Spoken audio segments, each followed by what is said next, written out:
मुद मंगलमय संत समाज धर्म प्रेमी सज्जनों, श्रद्धा मूर्ति देवियों, अभी हम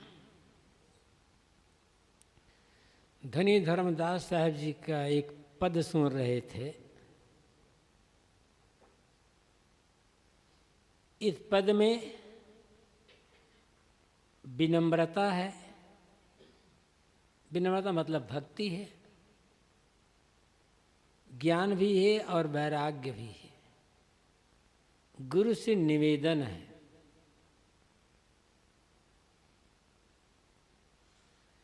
गुरु पैया लागू नाम को लखा दीजो ना।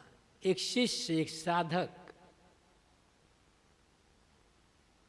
गुरु के पास जाकर निवेदन करता है, प्रणाम करते हुए निवेदन करता है कि गुरुदेव, मैं आपको प्रणाम करता हूँ, आप मुझे नाम का भेद, नाम की वास्तविकता का ज्ञान करा दें। पहली बात याद रखने की है कि यदि किसी से कुछ पाना है या सीखना है तो विनम्र होना पड़ेगा। अहंकार रख करके किसी से कोई सीख नहीं सकता है। जितने भी कुछ भी सीखा विनम्र होकर के सीखा। और एक बात और, किसी से कुछ सीखना है, किसी से आप कुछ पूछते हैं और जब वो बताए तो बीच में ये मत कहना कि ये बात मैं जानता हूं। जानते हो भाई तो पूछ क्यों रहे हो? पूरी बात, जब आप जानते भी हो और पूछ रहे हो तो पूरी बात शांत होकर के, मौन होकर के सुनो। और यदि कहोगे कि ये बात तो मैं भी जानता हूँ, बात मैं भी जानता हूँ, तो धोखा खा जाओगे। इस पर एक उदाहरण आता है, ये माताओं बहनों के लिए और सबके लिए उदाहरण। एक महिला ने अपने पड़ोस की एक महिला से पूछा कि बहन, तुम्हारे यहाँ बराबर खीर बनती रहती है और तुम्हारी बनाई खीर बहुत बढ़िया रहती लगती है। मेरे यहाँ तो मैं खीर बनाती हूँ तो लोग पसंद नहीं करते, और तुम्हारे यहाँ घर से कभी तुम भेजती हो तो सभी लोग प्रशंसा करते। तुम खीर कैसे बनाती हो? मुझे भी बताओ, मैं भी ऐसे खीर बनाऊं। उसने कहा इसमें कौन बड़ी बात है? उसने कहा देखो, यदि तुम्हारे घर में दूध होता हो या नहीं, यदि नहीं होता है तो 2 लीटर बढ़िया दूध खरीद के ले आना। कहा ये बात मैं जानती हूँ। और दूध को छान करके एक बर्तन में रख करके चूल्हे पर गरमा देना, ये भी जानते हो। जब दूध खौलने लगे तो 1 पाव बढ़िया चावल धो करके उसमें दूध में डाल देना, कि ये बात मैं जानती हूँ। और जब वो चावल अच्छी तरह से पक जाए, एकदम गल जाए, तब उसमें 1 पाव चीनी डाल देना। कहा ये बात भी मैं जानती हूँ। चीनी भी गल जाए, अच्छे से जब पक जाए तब तुम्हारे पास जैसा भी हो, काजू है, किशमिश है, बादाम है, नारियल है, ये है, ये सब कुछ सूखे मेवे डाल देना। कहा ये बात भी मैं जानती हूँ, हर बात मैं जानती हूँ।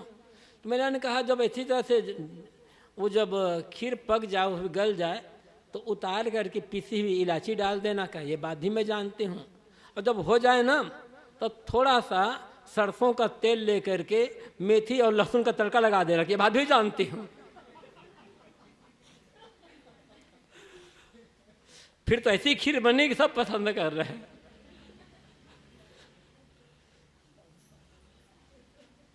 तो जब किसी से कुछ पूछो तो मौन होकर के सुनो, तब सीखा जा सकता है, तब सही ज्ञान मिलेगा। ये तो या मजाक कहो या एक कुछ लोगों में उतावलापना होता है, अहंकार होता है अपने ज्ञान का। ज्ञान का अहंकार रख करके कोई किसी से सीख नहीं सकता, समझ नहीं सकता है। सहजता, विनम्रता, सरलता, यहां साधक निवेदन करता है कि गुरुदेव मैं आपको प्रणाम करता हूं और निवेदन करता हूं मुझे नाम की वास्तविकता बता दें। नाम क्या है? धर्म के क्षेत्र में नाम की बड़ी महिमा है। हम लोग कीर्तन में कहते हैं, जब किसी से होता है साहब ये दीक्षा लेना चाहते हैं, और लोग कहते हैं नामदान लेना चाहते हैं। बात एक है, शब्द अलग अलग है। कोई नाम, कोई मंत्र गुरु बता देते हैं कि वो नामदान है, उसके प्रति भावना होती है तो सर उसको याद करें, जपने से मन में सात्विक संस्कार आते हैं। वस्तुतः नाम हर चीज का नाम है, और नाम अपने आप में कुछ नहीं। नाम केवल व्यवहार चलाने के लिए रखा जाता है, लेकिन नाम रखने वाला कौन है? सभी चीजों का नाम किसने रखा है? ये मनुष्य ने रखा है। और मनुष्य का मतलब इस शरीर के अंदर जो जीव आत्मा है, महत्व खास उसका है। यहाँ तो नाम से तात्पर्य है सारे नाम को बोलने वाला, सारे नाम का रखने वाला जो आत्म तत्व है। गुरुदेव मुझे आत्मज्ञान करा दे। आत्मज्ञान के अभाव में ही हर मनुष्य भटक रहा है। अभी सुन रहे थे कि घट में ही परमात्मा है, घट में ही राम है। उस राम को साहब जी कहते हैं, चेतन कहते हैं, आत्मा भी कहते हैं। कोई इसको ब्रह्म कहता है, कोई इसको ईश्वर कहता है। तो जिसे मैं पाना चाहता हूं, जिस ईश्वर को, खुदा को, परमात्मा को, कल्याण को, मोक्ष को, आत्मा को, वह मुझसे अलग नहीं है। जब तक ये ज्ञान सही ढंग से नहीं होगा तब तक आदमी भटकता रहेगा। और सही ज्ञान कम लोगों को होता है। किसी से पूछो भगवान कहाँ है, ईश्वर कहाँ है, तो बता, कोई मंदिर बता देगा, कोई आकाश में बता देगा। मंदिर में तो मूर्ति है किसी की, आकाश में पता ही नहीं है कि है या नहीं है, क्योंकि आकाश में कोई गया नहीं।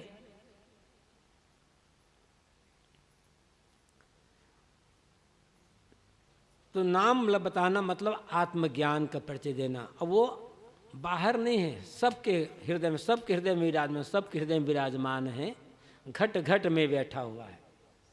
और जब आत्मज्ञान हो जाता है तब आदमी का भटकना बंद हो जाता है। जन्म जन्म का सोवल मनवा, शब्दन मार जगा दीजो ना। साधक कहता है, शिष्य कहता है, गुरुदेव मैं जन्म जन्मांतरों से सो रहा हूं, आप मुझे ज्ञान के शब्द सुना करके जगा दें। ये सोना क्या है?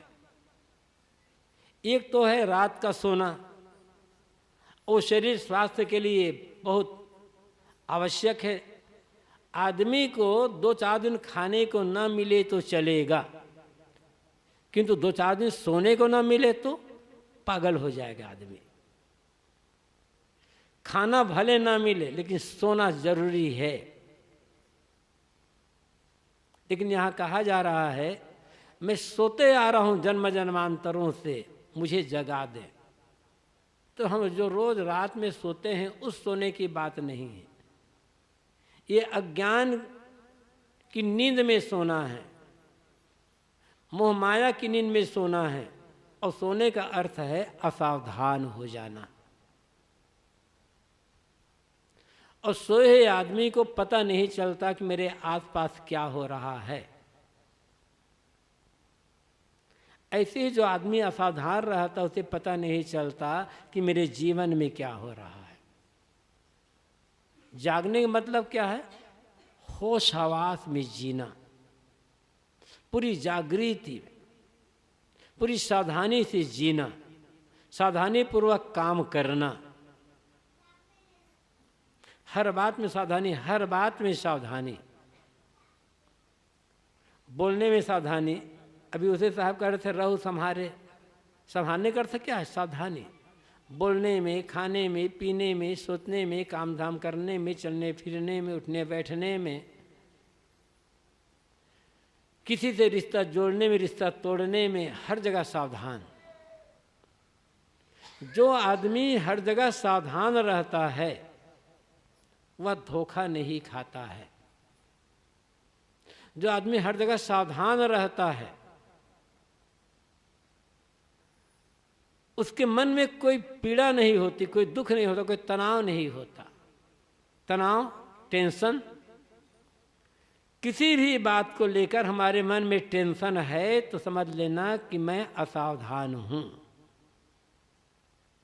बिना सावधानी के टेंशन नहीं होगा, बिना सावधानी के चिंतन कोई जो जागा होगा। जागने मतलब कहते ज्ञान में जीना। तो ज्ञान का अर्थ है प्रकाश और टेंशन का अर्थ है अंधकार। अंधकार और प्रकाश एक जगह एक साथ कैसे रह सकते हैं? तो जागा हुआ आदमी चिंतित नहीं होगा, भयभीत नहीं होगा, टेंशन में नहीं होगा, दुख में नहीं होगा। वो भले गरीबी में जिएगा लेकिन दुखी नहीं होगा। और सच यह है,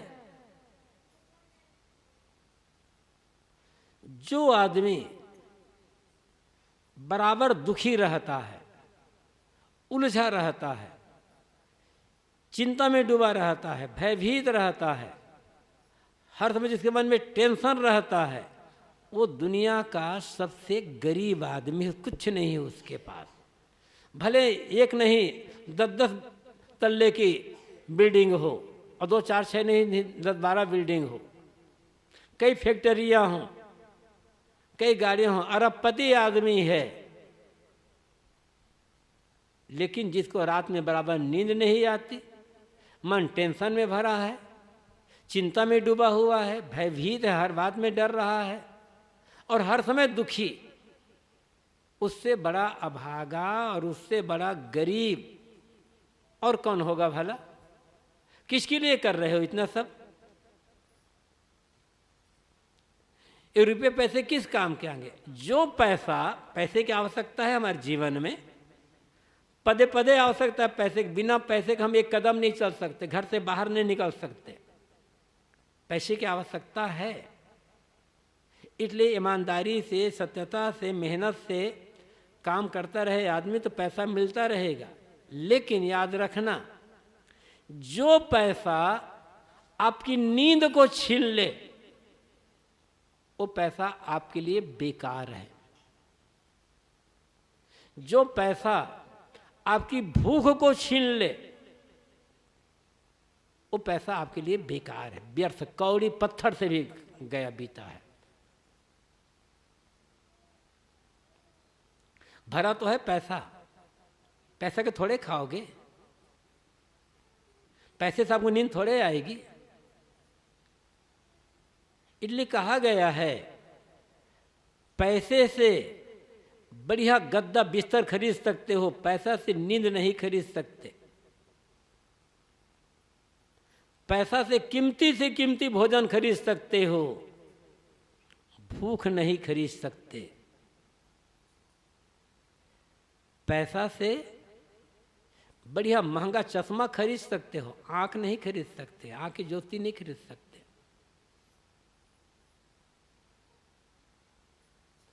पैसा से मकान खरीद सकते हो, दुकान खरीद सकते हो, जमीन खरीद सकते हो। पैसे से किसी का प्रेम नहीं खरीद सकते। पैसे से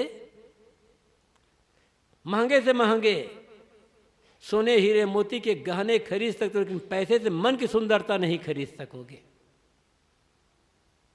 पैसे की निंदा नहीं है, पैसे की आवश्यकता है, लेकिन पैसा जीवन की सफलता नहीं है।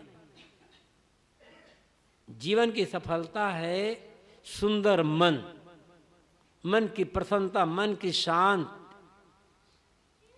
और ये जागने से मिलेगी। ये जागने का मतलब होश हवास में जीना, सावधान होकर के जीना, सब काम करते हुए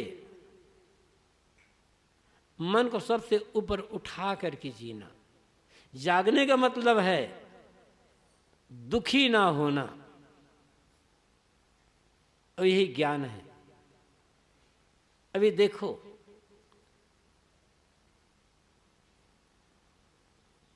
वर्षा हुई है, यहां तो कम वर्षा हुई है। मध्य प्रदेश में, राजस्थान में काफी वर्षा हुई है, और बहुत सारी फसलें बर्बाद हो गई है। अभी देख रहा था, शायद मध्य प्रदेश या राजस्थान बात है, करीब करीब 2 लाख एकड़ जमीन की फसल बर्बाद हो गई है। किसान की पूरी मेहनत चली गई, ओले पड़ गए, गेहूं फसल बर्बाद। इसे छत्तीसगढ़ में किसी खेत में चने की फसल है या गेहूं फसल है, सरसों फसल है, बर्बाद। जीने का तरीका हमें मालूम नहीं है। कल्पना करो, आपका एक खेत है, आपने चने की फसल वहां उस खेत में लगाई है, चना तैयार है, रास्ते से एक आदमी जा रहा है, खेत में लगे चने को देख करके लोभ आ गया। चोरी करने की आदत नहीं आदमी की, कोई आदमी चोर नहीं स्वभाव से,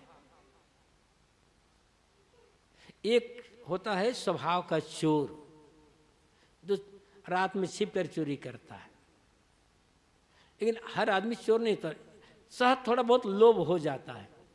तो आदमी जा रहा है, रास्ते में आपके खेत के पास से गुजरा, चने को देखा, लोभ आ गया और रोक नहीं पाया अपने आप को। कमजोरी है, रोक नहीं पाया अपने आप को। 2-4 मुट्ठी चना उखाड़ लिया। आपको पता चला, तुरंत आप जाओगे, गाली दोगे, गुस्सा करोगे, रोगे, और नहीं पता आप उसके घर में भी आकर पता नहीं क्या क्या करोगे। पंचायत बुला लोगे, इन्होंने खेत में, मेरे खेत में से चना उखाड़ा, चोरी किया है, मारपीट जो हो जाएगा। चलो, और अभी पूरी की पूरी फसल बर्बाद हो गई। किसके विरुद्ध मुकदमा करोगे, किसी को गाली दोगे? केवल 4 मुट्ठी चना उखाड़ा है, गाली गलौज मारपीट पंचायत सब बैठा रहे हो, अब पूरी फसल ही बर्बाद हो गई है। अब क्या करोगे? किसको गाली दोगे, कहाँ मुकदमा करो, किससे लड़ोगे? शांत रहना पड़ेगा, सहना पड़ेगा, चाहे रो करके सहो, चाहे समझदारी से सहो, सहना तो पड़ेगा। वैसे ही यदि 4 मुट्ठी चना उखाड़ लिया, सहन कर लेते, और आदमी मिलता तो कहता भैया तूने चना उखाड़ा, अच्छा नहीं किया, अरे मुझसे मांग लिए होते ना, मैं ही दे देता। कोई देख लेता आपको उखाड़ते हुए तो आपको चोर करके इल्ज़ाम लगा देता, बदनामी होती आपके। इस रूप से कह कुछ आदमी कह देते तो आदमी समझ जाता, लड़ाई भी नहीं होती, प्रेम व्यवहार भी बना नहीं रहता। यही है जागना। और हम जागते कहाँ हैं? थोड़ा सा भी नुकसान सहन नहीं कर पाते। होता नुकसान करने वाले ने जानबूझकर नुकसान नहीं किया है, ना समझी में नुकसान किया है, ना समझी में काम बिगाड़ा है, लोभ से ऐसा किया है। लेकिन हम और आप अपने को बहुत ज्ञानी मानते हैं ना, समझदार मानते हैं, संभाल पाए? दुख की स्थिति में और सुख की स्थिति में अपने को संभाल लेना, ये जागना है। जब सुख की स्थिति आती है, बड़ा मुनाफा हो जाता है, बढ़िया काम बन जाता है और कुछ हो जाता है, तो आदमी सुख आने पर अहंकार करने लग जाता है, उछलने लग जाता है। सुख आने पर उछलने लगना, अहंकार करने लगना, ये सो जाना है। और दुख आया, घाटा हुआ, रोने लग गए, शिकायत करने लग गए, हाय हाय करने लग गए, ये सो जाना है। सुख भी आएगा, दुख भी आएगा, दोनों को सहन करके समता में रहना, शांत भाव में रहना, यही जागना है, यही ज्ञान का फल है। और एक बात और, दुख आने पर, घाटा होने पर, अपमान मिल जाने पर रोना नहीं चाहते हो, तो सुख आने पर, मुनाफा होने पर उछलना बंद कर दो। सुख आने पर, सम्मान मिलने पर, मुनाफा होने पर जितना उछलोगे, घाटा होने पर उतना रोना पड़ेगा, याद रखना। दुख नहीं रुलाता है, सुख का अहंकार रुलाता है। घाटा दुख नहीं देता, मुनाफा होने पर जो उछल रहे थे ना, डिंग हाँक रहे थे, मैंने ये किया, इतना मुनाफा हुआ, वो मुनाफा आपको रुला रहा, दुख दे रहा है। यही जीवन जीने की कला है, अपने को संभाल लेना, सुख में भी संभालना, दुख में भी संभालना। सुख में उछलना नहीं, दुख में रोना नहीं। सुख का भी स्वागत करो, दुख का भी स्वागत करो। सुख भी मेहमान है, दुख भी मेहमान है, और मेहमान सदा रहने के लिए नहीं आता। अनेक बार आप